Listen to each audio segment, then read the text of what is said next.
नमस्कार। किसी ने प्रश्न किया है कि आज पूरा विश्व कोरोना महामारी से जूझ रहा है, क्या इस दिशा में आपके पास कुछ सुझाव हैं? निश्चित है। प्रसिद्ध वचन है, पहला सुख निरोगी काया।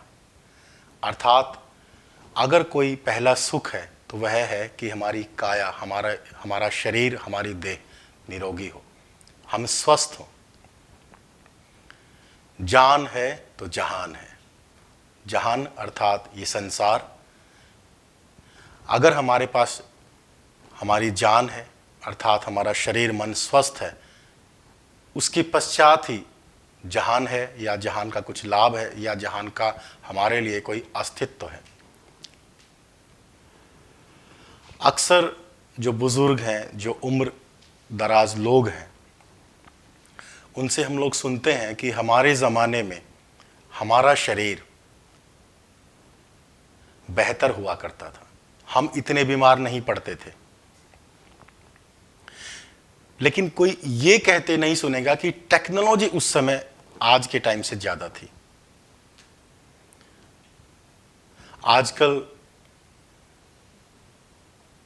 हम देखते हैं कि डॉक्टर्स की संख्या ज़्यादा है, हॉस्पिटल्स पहले से बेहतर हुए हैं। फिर भी बुजुर्ग ये बात अक्सर कहते सुनते हैं कि हम इतने बीमार नहीं पड़ते थे, आजकल के बच्चे कुछ ज़्यादा बीमार पड़ते हैं। थोड़ा सर्दी गर्मी हुआ कि बीमार पड़े, थोड़ा बारिश में भीगे कि बीमार पड़े। लेकिन हम तो ऐसे ही नंगे पैर घूमते थे तो भी बीमार नहीं पड़ते थे। बात बिल्कुल सही है। मेडिकल साइंस में ध्यान से देखा जाए तो किसी भी बीमारी को ट्रीट करने की दो आयाम हैं, दो स्टेप कहिए, क्यूरेटिव, प्रिवेंटिव। अगर बीमार पड़ गए हो तो क्यूरेटिव, और बीमार ना पड़ो तो प्रिवेंटिव। तो मैं ये कहूँगा कि इस दृष्टिकोण से देखा जाए तो बुजुर्गों की बात बिल्कुल सही है कि प्रिवेंटिव जो दृष्टिकोण है उससे हम पहले से थोड़ा पीछे की तरफ गए हैं। हाँ, ये ज़रूर है कि पहले जो बड़ी बड़ी बीमारियां थी, टीबी थी, हैजा, चेचक, इस तरह की और भी कई बीमारियां, उनका इलाज खोज लिया गया है। आज वो लाइलाज बीमारी नहीं है। कुछ बीमारियां हैं, अभी कोरोना वायरस है या एड्स है या कैंसर की फाइनल स्टेज है, कुछ कैंसर, उनका इलाज अभी साइंटिस्ट नहीं खोज पाए हैं। लेकिन फिर भी क्यूरेटिव अगर देखा जाए तो मेडिकल साइंस ने काफ़ी तरक्की की है। एक और बात मेरे जहन में कई सालों से आती है, क्योंकि मैं नॉन मेडिकल का छात्र रहा, तो मैंने पाया, और आज भी स्थिति लगभग वही है, कि 10th के बाद अगर कोई स्टूडेंट पढ़ाई में अच्छा होता है, मार्क्स अच्छे होते हैं, तो पेरेंट्स की पहली प्रेफरेंस रहती है कि इसको साइंस साइड दिलवाया जाए। और साइंस साइड में पेरेंट्स के पास दो ऑप्शन रहते हैं, या तो वो मेडिकल लाइन ले या वो नॉन मेडिकल ले। फिर देखने में आता है कि 10 से 20% बच्चे मेडिकल लेते हैं, 80 to 90% जो संख्या है जिन बच्चों की, वो नॉन मेडिकल लेते हैं। इसका मतलब ये नहीं है कि मेडिकल कठिन है कि नॉन मेडिकल आसान है, ऐसा नहीं है। क्योंकि फिजिक्स, केमिस्ट्री, मैथमेटिक्स, बायोलॉजी, ये 4 सब्जेक्ट साइंस के सब्जेक्ट माने जाते हैं। Physics, chemistry is common in both medical and non medical streams. उसमें जो बायोलॉजी लेता है वो मेडिकल साइड में काउंट होता है, जो मैथमेटिक्स लेता है वो नॉन मेडिकल में। तो मैथमेटिक्स ईजी है, बायोलॉजी मुश्किल है, ऐसा नहीं है। लेकिन स्टूडेंट्स और उनके पेरेंट्स को ये लगता है कि मेडिकल में करियर इतना इजी नहीं है जितना नॉन मेडिकल में है। अब ये बेस में है, ये समाज में है, और ये सिस्टम में भी देखने में आता है। अगर मैं डेटा की बात करूं तो हमारे भारत में जो नेशनल इंपॉर्टेंस, नेशनल लेवल के जो इंस्टीट्यूट्स हैं, उनमें सबसे अधिक जो रिस्पेक्ट है, जो रिकॉग्निशन है, वो IITs की है, जिनकी संख्या करीब 23 है। उसके बाद 31 NITs हैं, अर्थात 54 संख्या है नेशनल इंपॉर्टेंस के कॉलेजेस की, इंजीनियरिंग कॉलेजेस की, टेक्निकल कॉलेजेस के, टेक्निकल यूनिवर्सिटीज़ की आप कहिए, जिनकी इंपॉर्टेंस सर्वाधिक मानी जाती है। और मेडिकल साइंस में जिनकी सर्वाधिक इंपॉर्टेंस है, एम्स, वो उनकी संख्या 9 है। कहाँ 9, कहाँ 54।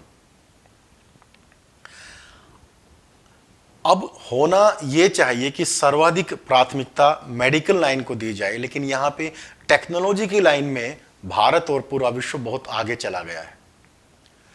इतने इंजीनियरिंग कॉलेज हो गए हैं प्रत्येक स्टेट में कि कई बार तो प्राइवेट कॉलेज में बच्चे नहीं मिलते। और मेडिकल लाइन में अगर किसी का MBBS में एडमिशन हुआ, जो कि बहुत मुश्किल है, गवर्नमेंट फंडेड मेडिकल कॉलेज से MBBS करना बहुत कठिन है, सीट्स ही बहुत कम है। और बाकी जो BA MS या नेचुरोपैथी डॉक्टर या होम्योपैथी, उसमें करियर को इतना सफल करियर नहीं माना जाता, उसकी रिस्पेक्ट भी समाज में उतनी नहीं है, होनी चाहिए। वो अपनी स्ट्रीम के डॉक्टर हैं, एलोपैथी डॉक्टर अपनी स्ट्रीम के डॉक्टर हैं। कोई भी बुजुर्ग आपको ये कहते नहीं मिलेगा कि हमारे टाइम में टेक्नोलॉजी आज से ज़्यादा थी, अर्थात 20, 30, 40 साल पहले की टेक्नोलॉजी आज से निश्चित ही बहुत पीछे थी। आप देखिए, कंप्यूटर का नाम नहीं सुना था, आज कंप्यूटर इंटरनेट में हम लोग कहाँ पहुँच गए हैं। इलेक्ट्रॉनिक साइंस में इनकमिंग कॉल्स जो होती हैं मोबाइल पे, उनके पैसे लगते थे, आज इंटरनेट डाटा फ्री, कॉल्स भी बहुत कम रेट में उपलब्ध हैं। एक लोअर क्लास का बंदा भी मोबाइल अफोर्ड कर सकता है। स्कूटर्स, LML चेतक नाम के 2 आते थे, आजकल कितनी कार, स्कूटर्स के कितनी अवेलेबिलिटी है। सिविल इंजीनियरिंग में आप देखें कितना इंफ्रास्ट्रक्चर बढ़ गया है, लेकिन उसकी साथ आप देखेंगे तो मेडिकल फैसिलिटीज उतनी नहीं है। डॉक्टर्स की कमी है, इंजीनियर्स की कमी नहीं है। इंजीनियरिंग कॉलेज तो इतने ज़्यादा हो गए हैं कि स्टूडेंट्स नहीं मिल रहे हैं, लेकिन मेडिकल लाइन में ऐसा नहीं है। एक संतुलन होना चाहिए, और वो संतुलन की कसौटी और भी हो सकती है। मेरी दृष्टि में ये कसौटी है कि 11th में 10th के बाद जब कोई मेडिकल लाइन की सोचे तो लगभग समान संख्या होनी चाहिए स्टूडेंट्स की। 50 नॉन मेडिकल लें तो लगभग 50 मेडिकल लें, और उनके पेरेंट्स को और बच्चों को मेडिकल लाइन में भी अपना भविष्य उज्जवल दिखना चाहिए। मुझे खुशी होगी कि जैसे 54 NITs और IITs हैं, इतनी ही संख्या या इससे अधिक संख्या में एम्स, या अगर एम्स नहीं तो जैसे IIT से थोड़ा कम लेवल NITs का माना जाता है, इसी तरह से प्रत्येक स्टेट में कम से कम नेशनल लेवल का एक मेडिकल कॉलेज हो। अब क्वेश्चन आता है एलोपैथी और बाकी पैथीज का। देखिए, हर पैथी की अपनी प्लस पॉइंट्स हैं, अपने कुछ माइनस पॉइंट्स हैं। सर्जिकल ट्रीटमेंट में जब किसी का एक्सीडेंट वगैरह हो जाता है तो एलोपैथी के अलावा कोई ऑप्शन नहीं है। इसकी बजाय किसी का नेवल सेंटर मान लीजिए कि अपनी जगह से हिल गया है, धरन जिसको कहते हैं लोकल लैंग्वेज में, आप एलोपैथी के डॉक्टर के पास जाएंगे तो शायद वो उस दिशा में, उनकी बुक्स में इस तरह का कोई ट्रीटमेंट है नहीं उसके लिए। लेकिन आप किसी योगी के पास जाएं, आप किसी नेचुरोपैथी के डॉक्टर के पास जाएं, तो वो कहेंगे जब तक ये तुम्हारी धरन ठीक नहीं होती, नेवल सेंटर तुम्हारा सही नहीं होता, तब तक तुम स्वस्थ हो ही नहीं सकते। इस संदर्भ में मेरा प्रैक्टिकल अनुभव है, और जिनकी भी धरन कभी डिगी है उन सबका अनुभव है कि नेचुरोपैथी या योगी सही कह रहे हैं। तो इसी तरह से किसी पैथी में किसी चीज का ट्रीटमेंट है, किसी पैथी में किसी चीज का ट्रीटमेंट है। आयुर्वेद वात पित्त कफ के संतुलन को लेकर चलता है, नेचुरोपैथी 5 तत्व अर्थात पृथ्वी, अग्नि, जल, वायु, आकाश, इन 5 तत्वों के संतुलन को लेकर चलता है। और एलोपैथी बीमारी को क्योर करने में एलोपैथी की एक्सपर्ट है, लेकिन प्रिवेंटिव थेरेपीज में आयुर्वेदिक, योगा, नेचुरोपैथी कि आप बीमार ही ना पड़ें, जिसका एक उदाहरण कोरोना वायरस आजकल फैला हुआ है। कोई अभी इसकी वैक्सीन नहीं आई है, लेकिन जिसकी इम्यूनिटी स्ट्रांग है, जिसको कोई डिसीज नहीं है, उसको कोरोना वायरस ज्यादा प्रभावित नहीं करेगा। इसी तरह से एक मैं और सुझाव देना चाहूंगा, जैसे मैं सोनीपत, मेरा होम टाउन है, यहाँ पे एक बड़ा अच्छा कंसेप्ट है, उसमें डिफरेंट यूनिवर्सिटीज़ को इनवाइट किया गया है और एक सिटी बना करके एजुकेशन हब है, राजीव गांधी एजुकेशन सिटी, जिसमें करीब 13 यूनिवर्सिटीज़ अभी काम कर रही हैं। 13 यूनिवर्सिटीज़ वहाँ पे हैं, जिसमें IIT दिल्ली का एक्सटेंशन है, डॉक्टर BR अम्बेडकर नेशनल या यूनिवर्सिटी है, नेशनल लॉ यूनिवर्सिटी है, नेशनल फूड रिसर्च सेंटर है, जिसमें फूड टेक्नोलॉजी पे रिसर्च किया जाता है, और कुछ बाकी प्राइवेट यूनिवर्सिटीज़ भी हैं।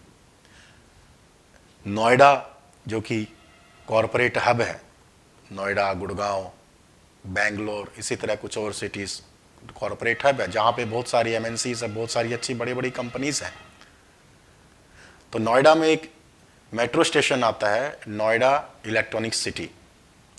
इसी तरह से मैं कहूँगा, अगर संभव हो तो भविष्य में एक हेल्थ सिटी का निर्माण किया जाए, जहाँ पे एलोपैथी, नेचुरोपैथी, होम्योपैथी और अल्टरनेट थेरेपीज सभी पे काम हो, एजुकेशन हो, ट्रीटमेंट भी हो। कितना सुंदर होगा वो दिन। जिस तरह से आदरणीय माननीय मोदी जी ने, नरेंद्र मोदी जी ने अभियान चलाया, स्वच्छ भारत अभियान, अब एक स्वस्थ भारत अभियान को और जोर से चलाने की आवश्यकता है। लेकिन मैं वही कहूंगा कि इस पे क्यूरेटिव और प्रिवेंटिव दोनों तरह से ध्यान दिया जाना चाहिए। स्पेशली प्रिवेंटिव थेरेपीज, हम बीमार पड़े ही ना। टेक्नोलॉजी में भारत ने, स्पेसिफिकली मैं भारत को कहूंगा, बहुत विकास किया है।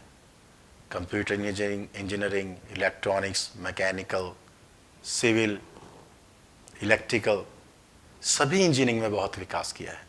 लेकिन आप दूसरी दिशा में देखें कि एलोपैथी के अलावा आयुर्वेदिक, होम्योपैथिक, नेचुरोपैथी और अल्टरनेट थेरेपीज, इनमें इतना ज़्यादा विकास नहीं हुआ है।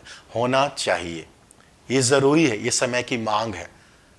कोरोना वायरस ने आज ये साबित कर दिया है कि जो बहुत पहले ऋषियों ने कहा, पहला सुख निरोगी काया, या जान है तो जहान है, वो कल भी सत्य था, वो आज भी सत्य है, वो आगे भी सत्य होगा।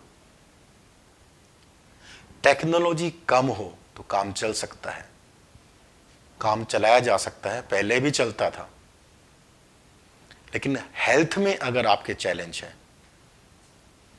तो आपको कितनी भी टेक्नोलॉजी से नवाज दिया जाए, कितनी भी टेक्नोलॉजी आपके पास हो, धन हो, आप सुखी नहीं हो सकते। पहले स्वास्थ्य, फिर संपन्नता, फिर धन। पहले तन, फिर धन। तो मित्रों, जो भी मुझे सुन रहे हैं, मेरा निवेदन है,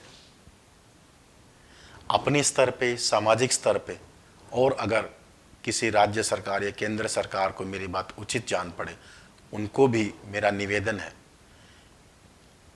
अब कृपया हेल्थ सेक्टर को और भी अधिक मजबूत करें। ताकि भविष्य में अगर कोई बीमारी आए तो उसका हमारे पास पहले से इंफ्रास्ट्रक्चर से लेकर के, मेडिकल स्टाफ से लेकर के, और हमारे जनमानस में प्रत्येक व्यक्ति को जब थ्योरेटिकल और प्रैक्टिकल हेल्थ की नॉलेज होगी तो वो भी इसमें जरूर सहयोग करेंगे।